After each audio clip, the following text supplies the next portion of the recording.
Rebonsoir. Donc, on va aller rapidement, donc, puisque on a accordé assez de temps pour mieux comprendre le concept. Donc, si vous arrivez à comprendre le concept, tout, tout sera facile pour vous. D'accord? Testez les conditions d'application. S'ils ne sont pas respectés, pensez à un test non paramétrique. D'accord? Là, il se trouve les tests qu'on voulait comparer. D'accord? Jusqu'à la Nova. Et les tests non paramétriques, ils vous donnent l'alternative comment faire pour arriver à comparer, bien sûr, en termes statistiques, vos données. D'accord? Donc, on voulait maintenant, dans cet exemple, c'est un test pour échantillons appariés. Et on a expliqué que ça veut dire échantillon apparié. Dans notre exemple, c'est les pressions avant un traitement et pressions après un traitement. Il n'y a pas une indépendance entre les deux variables, c'est-à-dire les mêmes personnes ayant eu un traitement et on a mesuré leur pression artérielle. Par la suite, ils ont eu un traitement. On a mesuré encore une fois leur pression artérielle et vous voyez que c'est les mêmes personnes. Il y a une dépendance entre les deux variables. Donc, on n'est pas dans les tests statistiques pour échantillons indépendants. Donc, on est là pour la parier. Et pour faire ça, toujours, on doit vérifier, bien sûr, nos conditions d'application. Donc, je vais aller rapidement pour toutes les situations. D'accord? Vous avez compris maintenant, vous avez compris le concept, mais c'est à vous de chercher et de faire un effort quand même, de fixer des idées et aussi de s'exercer pour avoir la main dans vos bases de données et bien sûr chacun dans son contexte. Donc, on ne va pas vraiment voir chacun à ses particularités, chacun a ses objectifs spécifiques, mais l'essentiel c'est de comprendre le concept et l'adapter à ce que vous avez, bien sûr, pour répondre à vos attentes en termes, bien sûr, de recherche. Voilà. Donc, on est là, donc explorer. On va passer donc à notre facteur, qui est le facteur ici, notre facteur. Donc, j'ai donné, qu'est-ce que ça veut dire facteur? Ça veut dire j'ai donné le A, c'est une valeur. Regardez, c'est une valeur que j'ai donnée, plutôt, c'est pas une valeur, c'est une lettre que j'ai donnée qui veut dire A, veut dire, donc je vais aller au affichage, ça veut dire quoi? J'ai donné à A. Donc, regardez, les facteurs, très bien. A, j'ai donné le code 1 et le B, j'ai donné le code 2. D'accord? Donc, le code 1 et 2. Donc, qu'est-ce que ça veut dire? Donc, regardez. Donc, le A, je l'ai donné pour ayant mesuré leur pression artérielle avant. Et le B, je l'ai donné pour les patients ayant une mesure de pression artérielle après le traitement. Donc, vous voyez, donc, on a une nouvelle variable facteur qui, qui, qui, qui, qui englobe les deux mesures de pression artérielle. D'accord? Donc, même par exemple, pression, vous voyez, j'ai écrit pression ici, tout court, parce que vous savez l'exigence de ce champ-là, mais ici dans l'étiquette, dans le journal des résultats, il va m'écrire pression artérielle. D'accord? J'ai donné un code, donc regardez ici, donc 1, regardez 1 et 2, donc veut dire que j'ai donné le code 1 pour les mesures de pression artérielle pour les patients avant le traitement et le 2 pour les patients ayant une mesure de pression après le traitement. Voilà. Donc, pour comprendre l'exemple, donc voilà, je vais aller directement pour mesurer, bien sûr, notre plutôt voir remplir vérifier le remplissage des conditions d'application de test en termes de normalité et d'égalité de variance. Donc, vous voyez donc notre facteur qui est là. Donc, elle est là.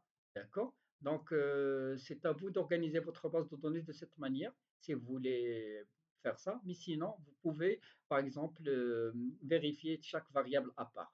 D'accord? Donc, ici, j'ai la pression artérielle. D'accord?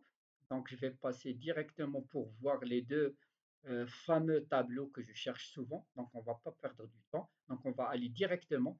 D'accord? Donc, directement, voilà. Toujours, je vais à mes deux tableaux. D'accord? Donc, je vais effacer tout ça pour laisser que mes deux tableaux.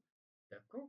Si vous voulez faire comme ça pour ne pas être dispersé avec des informations complémentaires. Sinon, vous pouvez aller sans rien effacer. Mais je le fais pour, euh, pour euh, rendre les choses bien visibles à vous, mais c'est pas la peine de l'effacer si vous travaillez et vous voulez garder l'ensemble des résultats. D'accord? Très bien.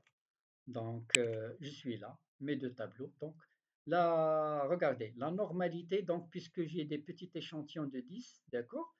Donc, regardez ici, pour Shapiro-Wilk, donc le petit p il est supérieur à 0,05, d'accord? On peut accepter notre hypothèse nulle qui dit il n'y a pas de différence, qui dit il y a une normalité de la répartition de pression artérielle dans le cas avant, avant le traitement. Après le traitement, c'est normal. On va passer à le test d'homogénéité des variances. Regardez, basé sur la moyenne, regardez. Ils sont l'ensemble, donc il est basé sur pas mal de paramètres. On a parlé l'autre fois sur ça, mais il faut toujours, donc c'est pas toujours, mais il faut se réserver par le test de Leven qui est consacré pour vérifier l'égalité de variance sur les moyennes. Donc on a un petit p supérieur à 0,05 qui dit qu'il a une homogénéité de variance, c'est-à-dire qu'il y a une égalité de variance. Donc on va accepter notre hypothèse nulle qui dit une égalité de variance. Donc les deux conditions sont bien respectées. Donc on ne va pas penser à un test non paramétrique. D'accord? Vous voyez comment je travaille? Donc directement, je vais aller au test T pour échantillon apparié. D'accord? Et vous parez de cette façon. Regardez, il est apparié. Donc apparié, c'est-à-dire deux paires. Il vous fait les deux variables en même ligne pour vous faire montrer qu'il n'y a pas une indépendance entre les deux variables. Donc, je vais prendre par exemple, voilà, euh, mes deux variables, d'accord? Pression artérielle avant et pression artérielle après. D'accord? Regardez, par la suite, je vais faire OK. Donc, je vais essayer d'effacer tout ça. D'accord? Donc, regardez le test T, bien sûr. Regardez ici. Donc, premier paire parce que j'ai travaillé qu'une seule, un seul paire, une seule paire, pardon. Donc, voilà, s'il y a plusieurs paires que je travaille, il va me donner plusieurs paires. Mais j'ai travaillé avec une paire de pression avant et pression après, une seule paire. Regardez, on a une moyenne de pression artérielle de 155, d'accord?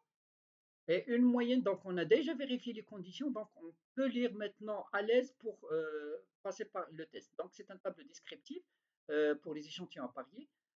L'essentiel pour nous, c'est de comparer entre les moyennes de pression artérielle avant un traitement X avec une moyenne de pression artérielle avec un traitement X après, avant et après. Regardez, la pression artérielle était 150, mais après le traitement, elle est diminuée à 149. On voulait savoir est-ce que cette diminution elle est due au hasard, c'est-à-dire il n'y a pas de différence significative entre les deux moyennes de pression artérielle malgré soit avant, soit après un traitement. Est-ce qu'il y a une efficacité de traitement? D'accord? S'il n'y a pas d'efficacité de traitement, ça veut dire que la différence des moyennes entre les pressions artérielles n'aura pas lieu de différence en termes de significativité. D'accord? Mais ce n'est pas à nous de dire ça, mais c'est le test qui va dire ça. D'accord? Donc ici, il vous donne la corrélation, ils sont corrélés. D'accord? Bien sûr, c'est la linéarité, mais ce qui est important pour nous, c'est de lire ici. Regardez, la différence de moyenne, regardez, ils font la différence entre les moyennes, puisqu'on compare entre les deux moyennes. Donc, ils nous donnent une différence de 5, bien sûr 80, un écart type, l'erreur, etc. Mais c'est à nous d'arriver à le test T. Regardez, le test T de student calculé est de 6,6. 6,59, c'est 6,6. Il compare ce T calculé avec T théorique qu'on a vu l'autre fois. Vous pouvez le télécharger dans l'Internet, mais il le compare, elle est dans l'arrière-plan du logiciel. Et par la suite, il calcule le degré de liberté et pour arriver à ce qu'on appelle le petit p, regardez, il est inférieur à 1 pour 1000, 10 à la puissance moins 4. Donc, le petit p, il est inférieur à 0,001. Donc, c'est pas il est inférieur à 0,05. On peut accepter l'hypothèse alternative qui dit qu'il y a une différence significative entre les deux.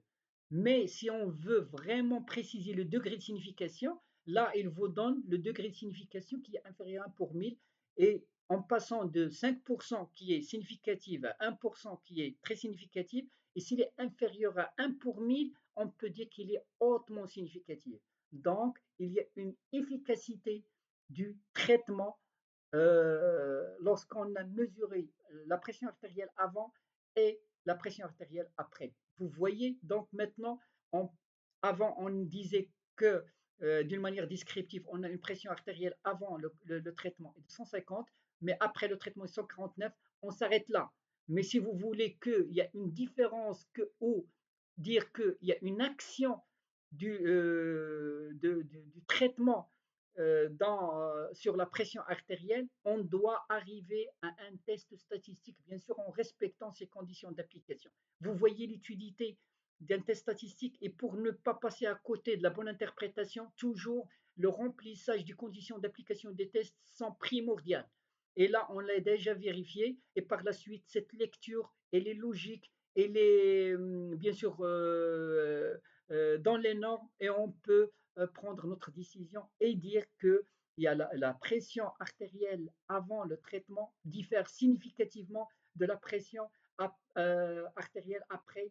Donc, dans le contexte médical, on peut dire que le médicament ou le traitement utilisé a une action sur la pression artérielle des patients. Voilà, vous voyez comment on a traduit tous nos résultats à partir des valeurs et des chiffres à un syntaxe ou un langage langage bien sûr de décision dans le contexte médical. Voilà. Donc maintenant, je vais passer rapidement. Donc si jamais il y a une violation, par exemple, d'une condition d'application, euh, par exemple la normalité ou l'hémostasticité, vous allez me dire qu'est-ce qu'on va utiliser. Tout à l'heure, lorsqu'on a une rupture ou il y a une violation d'une condition dans le test pour échantillon indépendant, on a pensé à Mann Whitney. Dans ce cas-là, s'il y a une violation d'une condition, soit la normalité, soit l'égalité de variance, il faut penser aussi à un test non paramétrique. Dans ce cas, les conditions sont bien respectées, mais ça n'empêche, on ne va pas faire un autre exemple, d'accord. Je vais voir, est-ce que j'ai un autre exemple là.